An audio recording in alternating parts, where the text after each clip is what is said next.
എഴുത്തുകാരി doctor Reshma Elizabeth തോമസിന്റെ പുസ്തകം പ്രകാശനം ചെയ്തു. മുൻ ചീഫ് സെക്രട്ടറിയും എഴുത്തുകാരിയുമായ ശാരദാ മുരളീധരൻ എഴുത്തുകാരി ഖൈറുന്നിസ വിജയകുമാറിന് നൽകിയാണ് പുസ്തക പ്രകാശനം നടത്തിയത്.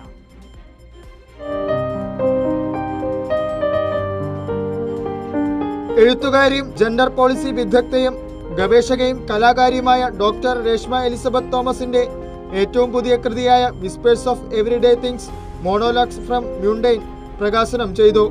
പുസ്തകം മുൻ ചീഫ് സെക്രട്ടറിയും എഴുത്തുകാരിയുമായ ശാരദാ മുരളീധരൻ എഴുത്തുകാരി ഖൈറുന്നിസ വിജയകുമാറിന് നൽകിയാണ് പ്രകാശനം നിർവഹിച്ചത്. രേഷ്മയുടെ ഏറ്റവും അടുത്ത സുഹൃത്തിന്റെ മകളായ 8 വയസ്സുകാരിയായ നക്ഷത്ര വിവേകാണ് വിസ്പേഴ്സ് ഓഫ് എവരിഡേ തിങ്സ് എന്ന പുസ്തകത്തിന്റെ ചിത്രകാരി. പൊതുനയം, ലിംഗസമത്വം, സാമൂഹിക വികസനം എന്നീ മേഖലകളിൽ ഒരു പതിറ്റാണ്ടിലേറെ പ്രവർത്തന പരിചയമുള്ള കലാകാരിയാണ് ഡോക്ടർ രേഷ്മ എലിസബത്ത് തോമസ്. ചടങ്ങിൽ നോവലിസ്റ്റും മാധ്യമപ്രവർത്തകനുമായ സബീൻ ഇക്ബാൽ പുസ്തകം പരിചയപ്പെടുത്തി. നടൻ ദിനേശ് പ്രഭാകരന്റെ ഉള്ളടക്കത്തെക്കുറിച്ചുള്ള പ്രത്യേക അവതരണത്തിന് ശേഷം പുസ്തകത്തിന്റെ എഴുത്തുകാരി രേഷ്മയും ചിത്രകാരി നക്ഷത്രയും രചനാനുഭവങ്ങൾ പങ്കുവച്ചു. മുൻമന്ത്രി MK മുനീർ ആശംസകൾ അർപ്പിച്ചു.